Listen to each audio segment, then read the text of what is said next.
I have wanted to do this for 5 months now. I just have not had the time. My little girl takes 100% of my energy, time, attention, all of it. And yeah, so it's taken me this long, but I am finally ready to do it. Okay, let's start off. So I wanted to do an induction, only because, so I did it for 40 weeks, right on the 40-week mark. I did not want to go to 41 or 42 weeks. That was unnecessary, and my doctor actually suggested that it can even be more dangerous for the risk of C-section, which I knew I did not want a C-section. And I know that's a controversial topic because some people say leave them in there and let them cook, and then some people say, like my doctor thinks it can be more dangerous. Whatever, I'm not gonna argue. I don't know. So I set up an induction for 40 weeks. I wasn't dilated. I actually started to question it a little bit. I'm like, ooh, should I let her keep cooking? No. Everything turned out fine, so whatever. We set it up so that on the 20th, so right on her 40 week, we would go in and we would do cervical ripening. Like I said, I just wasn't ready, I guess. And they called us, said like, hey, we're gonna call you around 6 and then you can come in, bring all your stuff, and we'll start the cervical ripening. So I waited all day. I was so excited, and then I never got the call. And one of the things they do is like tell you, like, we could call at any time. Like, that's when we're gonna start calling you around is 6 o'clock, but it could be like all through the night that we call you. So I was so excited, waited till 6, nothing. We kept waiting. We ate dinner, nothing. Like, I actually pretty much stayed up all night waiting for this call. I mean, I did get a little bit of sleep eventually, but I like had my phone all the way up to my ear with the ringer on just so that I could hear it if it went off, because I was like, we are going and we are getting this baby out.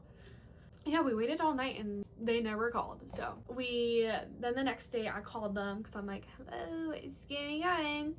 And they said that, I think they said, and so they're like, we will call you when we're ready. Trust me, like, we haven't forgot about you. I'm like, are you sure? Yeah, so they were like, we're gonna call you when we're ready, and we have a staff to like take care of you guys. And we continued waiting. I waited all day and all night again, just waiting. And yeah, the call never came. So yeah, but finally at 6 o'clock in the morning on the 21st they called, and not 6, I think it was 7:30 on the 21st they called to let us know that it was time to come in and get it going. We excitedly pack our bags, we get going, we head to the hospital. You get in the room and it's pretty quick, like they get things going. So we get in the room, and then somebody came in, I just believe a nurse. She came in and she's like, we're gonna start you on Cervidil. And Cervidil is ripening to get your cervix soft. And I believe that one's kind of just like a tampon that they put up. Like, it's like a tampon with, I think just medicine on it. And it takes about 12 hours. Like, they're like, you just keep that in for 12 hours the whole time. And so they popped that up, and we just started the clock, waiting the 12 hours. And at this point, I believe we were around like 10 or 11. And they came in routinely and did cervical checks, like to see if I'm getting softer at all, if I'm dilating at all. Nothing. I didn't dilate. My cervix didn't even get soft at all. And I just kept waiting, thinking it was gonna happen. Nothing. And these cervical checks hurt. They hurt so bad. So I was just not loving this. Also, when they did put in my IV, it wasn't going good. We had to do it, I think 3 times, and she blew out my vein on one of them, and that made me so sick. But I honestly think the IV was probably like one of the worst parts about all of this. So we're waiting, the 12 hours comes and goes, and nothing. I'm still not dilated. My cervix is still not even soft. So we're like, okay, should we do another round of Cervidil and go 12 hours, or are we gonna try Cytotec now? She left, she went and talked to the doctor, and the doctor told her, like, let's just try some Cytotec, which that one I believe is every 4 hours. Like, I think it was just a pill that they inserted, and then you wait every 4 hours and just kind of check it from there. And then after that 4 hours, if nothing's happened, you do another one. Yeah, so we started on Cytotec, and that, thank God, did start to kick in. So I think close probably to the 4-hour mark, which I think around this time we're at like 12 o'clock at night. I did start to feel pain. I was getting contractions, and they hurt. Like, these contractions were actually hurting pretty bad. And so she came back in and she looked. I was I think like half a centimeter dilated, and these contractions were hurting. They were hurting. How am I going to do the rest of this if these are already hurting? Like, what is happening here? And so she's like, I'm gonna go talk to the doctor again, see if we're gonna do another round of Cytotec, 4 more hours, or if we're just gonna go ahead and start Pitocin. And so she left, went to talk to the doctor, came back, and he decided, let's pop an epidural in, and then let's start Pitocin. And I was like, thank God, because these contractions were hurting, you know? And so they came in for the epidural, and I weirdly wasn't like that stressed for the epidural. Like, and I have a really hard time with needles, but maybe it's because I just really try to prepare myself and said, like, everything's gonna be okay. Like, this epidural is gonna like make you feel good. Like, just shut up and take it, okay? And so it was still scary. Like, that's never fun, but it was actually way better than I expected it to be. And my partner actually, like, he was behind me looking for a second, but then they told him, like, come around and stand in front with me. But I wasn't holding on to him. A nurse was actually in front of me, and like I was crouched over, leaning on her. And they started. I just kind of was waiting to feel something. I believe they do numbing shots, if I'm correct. And that, I mean, that just, you know how that feels. Like, everyone knows how that feels. Like, that's never super fun. But then everything was good, and he's like, hey, I'm ready to start. Like, he gives you actually had a female. She gave me a rundown of, like, everything that's gonna happen. She's like, what you're gonna feel, like, what you're not supposed to feel. If you feel this, like, let me know. All these things, what's normal, what's not normal. Gives you the rundown, and then she's like, hey, I'm gonna start. She starts, and I'm like, okay, like, I don't even feel anything. Like, everything's good. I don't even know what's happening. I was told, like, by my sister, she's like, you're gonna feel like tugging and digging in there. Like, you're gonna feel them digging in there. I didn't feel them at all. Like, I did for one moment, and I could tell she was, like, closer to my right side. And I was like, oh yeah, like, I can kind of feel you on my, like, right side. And she's like, oh, okay. And I guess that, like, helped direct her more. And then it was placed and it was in. Like, I'm waiting to feel some type of, like, tugging or moving or anything like that. Nothing. She's like, okay, we're done, girl. And I'm like, you're kidding. That's it. So really, it wasn't bad. And I was actually really thankful because I was hurting still. Okay, I was really hurting. And so when that bad boy was in and I laid down and everything started to get numb, it was good. It was a good thing, okay? The fentanyl, I think that, wait, I don't know if it's fentanyl. I don't know what's in that thing. But when that did start to come in, I did start to feel like a little crazy, but nothing much. Like, it was fine. We then, so we start the Pitocin. The doctor leaves, whatever. And they tell me, like, get some rest, you know, get some rest. We'll wait for you to dilate. So I'm like, okay, thank God. I'm just gonna go to sleep for the whole night. Like, I'm gonna go sleep for the whole night. I think it's probably around like 1 o'clock now. And they leave, and my partner, he goes to sleep. I'm like, put my eye mask on. I'm ready. I'm down for it. And then probably like 15 minutes later, like, they come in the door, and I'm like, okay, hello, what? And they came in, and they're like, hey, like, we're gonna have to, like, change you positions. The baby's heart rate is kind of just dropping and acting a little weird. So we're gonna have to keep, like, we're gonna change you positions. They changed me positions, and then they walk down. They're like, hey, we're just gonna monitor a little bit more. They walk out, and I'm like, okay, well, now I can't sleep. Like, I'm a little nervous. And so it was kind of hard to fall asleep at that point. But I was like, you know what, I'm gonna try again. But then they're in, like, 10 or 15 minutes later, and they're like, okay, we're gonna change positions again. Like, baby's heart rate's still acting a little funny. So I'm like, okay, what is going on here?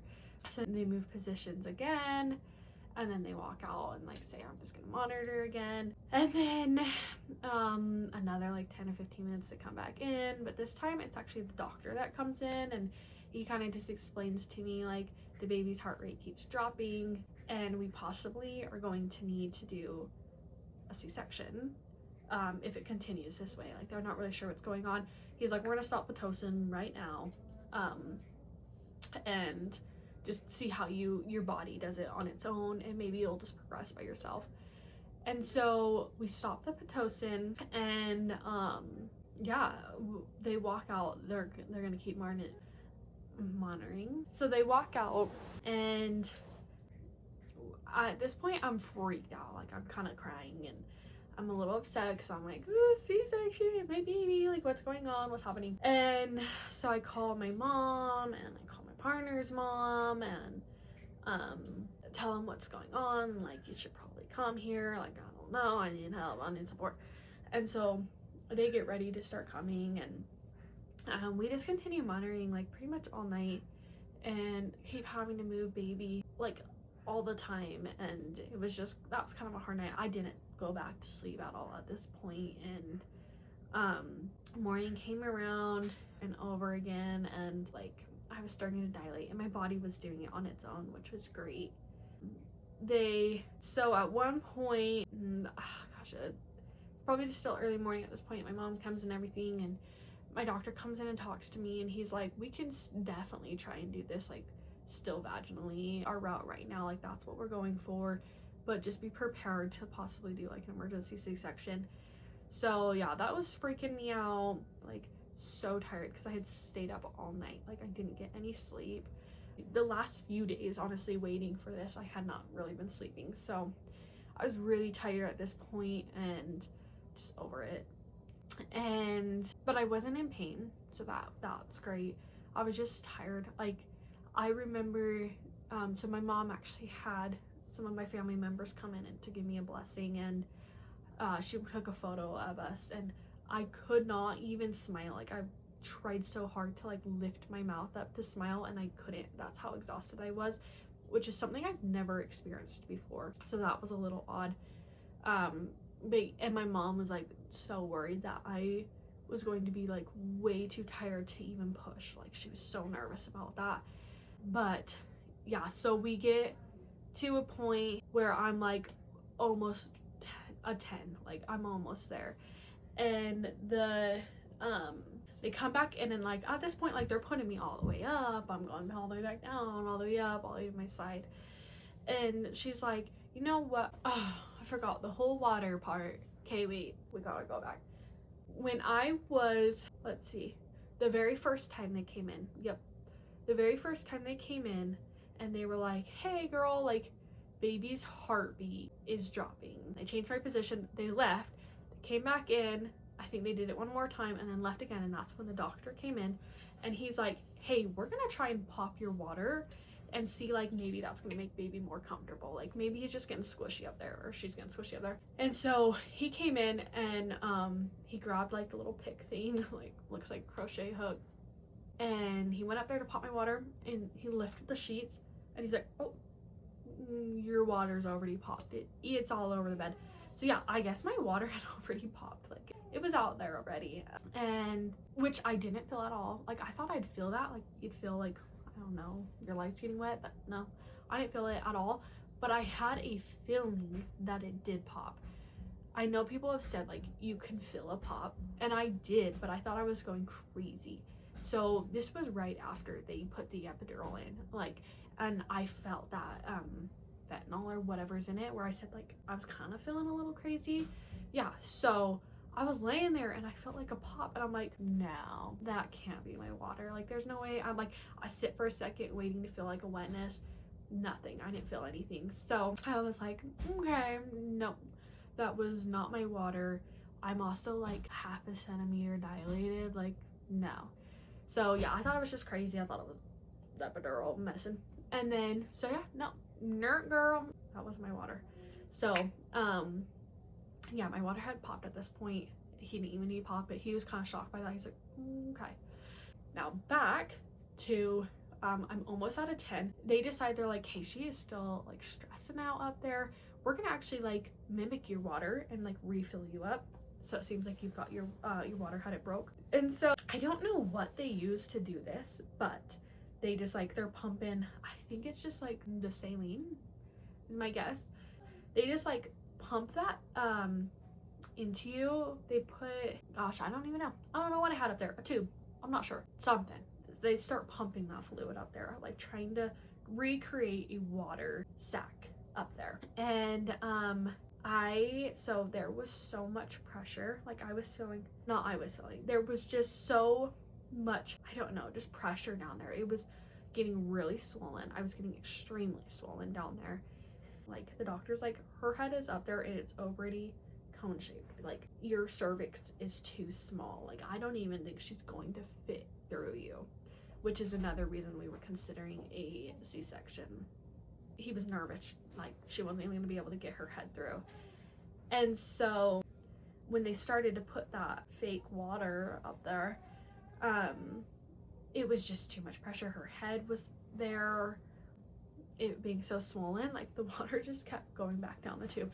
And it was like, I think an assistant or just somebody learning, she was like, kept like trying to ask like the charge nurse. She's like, hey, like I don't know what's happening here, like the water just keeps coming back down. And so they tried multiple times and she's like, yeah, this is not gonna work, it's not gonna happen. So they gave up on that, which was all right because I literally started pushing like 10 minutes later, so it's fine. Also, during all of this, we had met like probably every single nurse. Like they just kept coming in and out, like they just kept switching them out for me. We're gonna have this nurse come and try like this, and have this one come try this, have this one come try this.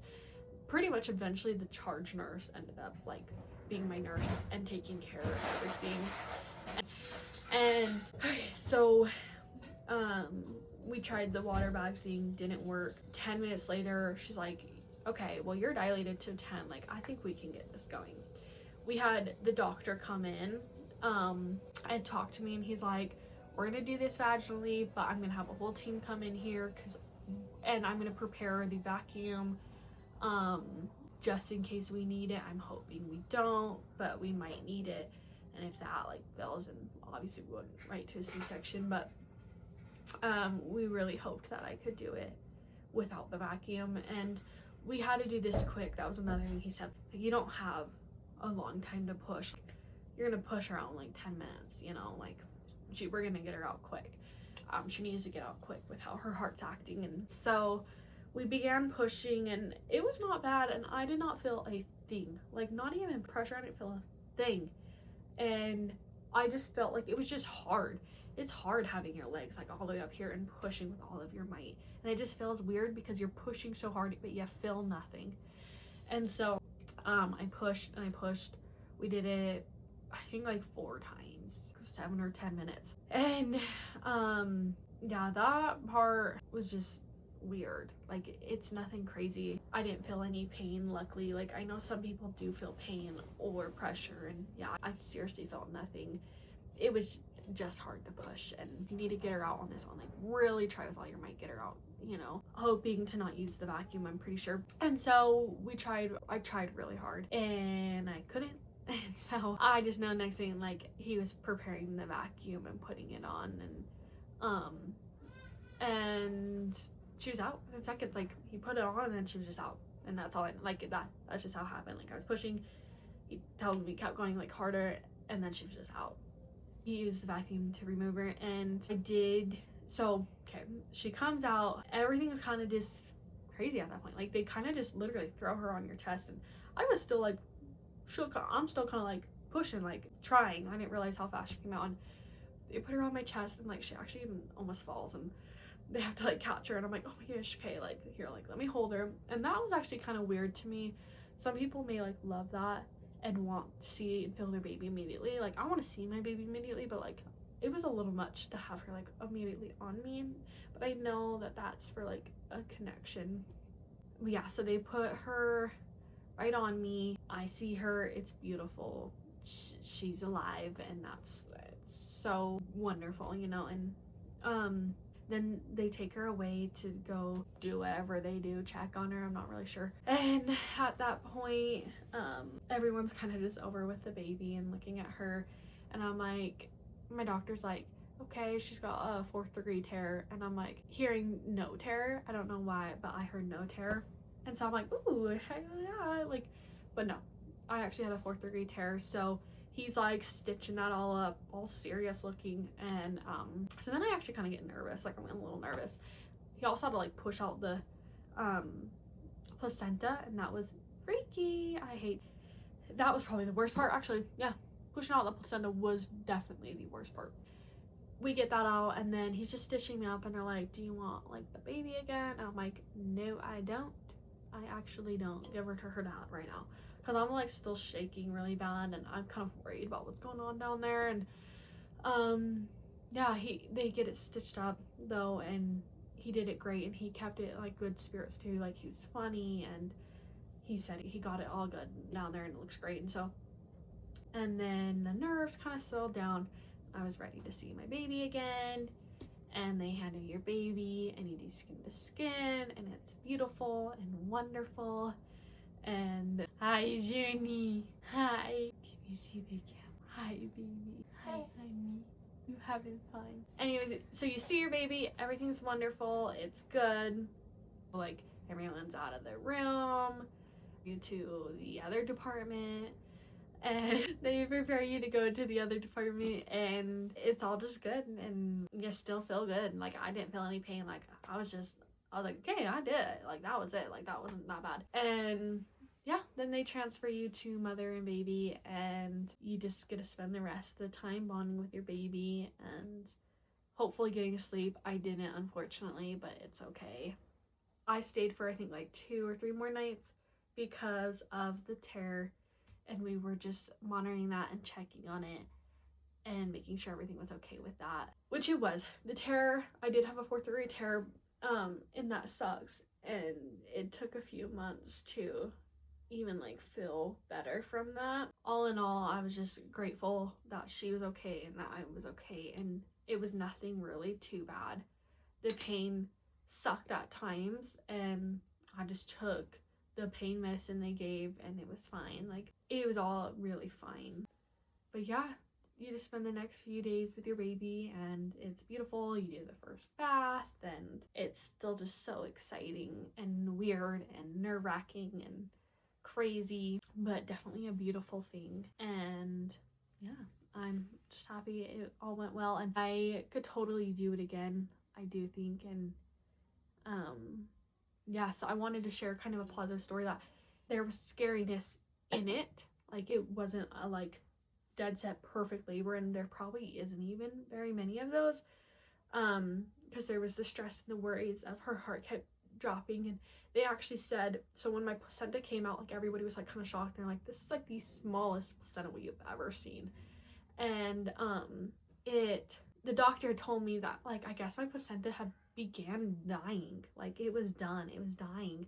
And so it's like, thank God I didn't go to 41 or 42 weeks. Like, I don't think my placenta would have made it to then, if it was dying, like, before we started this process at 40 weeks. And that was what was causing her heart rate to drop and our issues that we were having. And so I wanted to share this because you can have scary moments and things like that happen, but still have such a positive, good birth. I didn't feel pain. Everything went good. Really, there was like not a lot of pain until after, obviously, like when you're recovering, but there was not a whole lot of pain. Everything went good. The biggest things was exhaustion from staying up for like 2 or 3 days straight. Like, that was nuts. So, and then just the anxiety of like some like things like worrying that something was going wrong, or that if my baby was going to be okay. But other than that, it was perfect and great, and birth can be beautiful and great, and you don't have to be super scared about it. You don't have to be super scared about the epidural. It can go great for people. I was terrified in a way for it. Had to like really like drill it into my brain like I was gonna be okay with it to feel better, and it was great. Just everything, all of it, it was good. So yeah, that is my labor story. Yeah, I love it and I'm thankful, and I can't wait for the next one. And I actually believe the next one is going to be a C-section because with my 4th degree tear, we've decided it would be best to proceed with doing a C-section for the next instead of risking another tear, because I will most likely tear again like I did. We didn't use like they didn't do scissors, they didn't cut me, I just straight tore, and it was just bad. And I also have a really short perineum, I guess, like tiny, and so he told me like I'm going to tear every single time, I guess, and the more you damage that area, like it can be bad. And so we have decided to go ahead with C-sections for my next babies. So we'll see how that experience goes.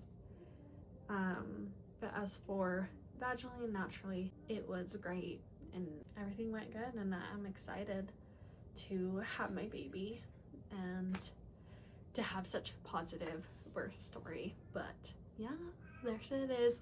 Quick things I just wanted to say for bag packing, or like things that helped me at the hospital, or that I just loved that I had, was some type of like anxiety toy or something to like use. Like originally I thought I wanted a comb for like pain, like to have that comb and pinch and stuff, and I actually didn't. It didn't serve me with what I needed. I actually need something like more to just like have for anxiety. And so I actually got a Nido, and I had it the whole time, and it was so nice to just like mess with and squeeze, especially actually when he was like sewing me back up after my tear. I was so nervous and so shaky, and I just like kept playing with all, just grabbing it and moving around, and that was great. So I suggest like a Nido if that's something that would serve you more than like needing something like for to squeeze for pain. I loved the Minky blanket I got for my baby. Like I just did one of the infant Minky blankets. I really wanted her to come in this world and just be so snuggled up and cozy and comfy, and so I have no regrets for getting a really fun, nice blanket for her and myself. Like I got a really cute blanket that I took as well. Like it's brand new pajamas that served me so well for the following weeks after birth.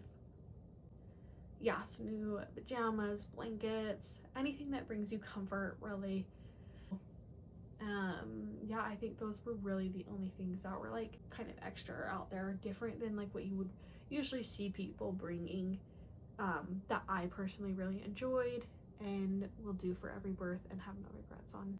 So that is my labor story. She was born on the 22nd, so we went on the 21st for starting our induction, born on the 22nd, and she was perfect. And yeah, that was everything. She was born at 7 pounds and then 19.5 inches, and yeah, she's perfect. So that's everything. That is my labor story. I do want to do another video on kind of postpartum and how all of that went. The kind of the days really started just the next day at the hospital, and then leading up, like the next 2 weeks are the worst. So yeah, I do want to do a video kind of talking about that and the things that helped me and brought me comfort in that time, what made it easier, what made it harder, and just how that kind of went. But yeah, that's everything. Thank you for watching.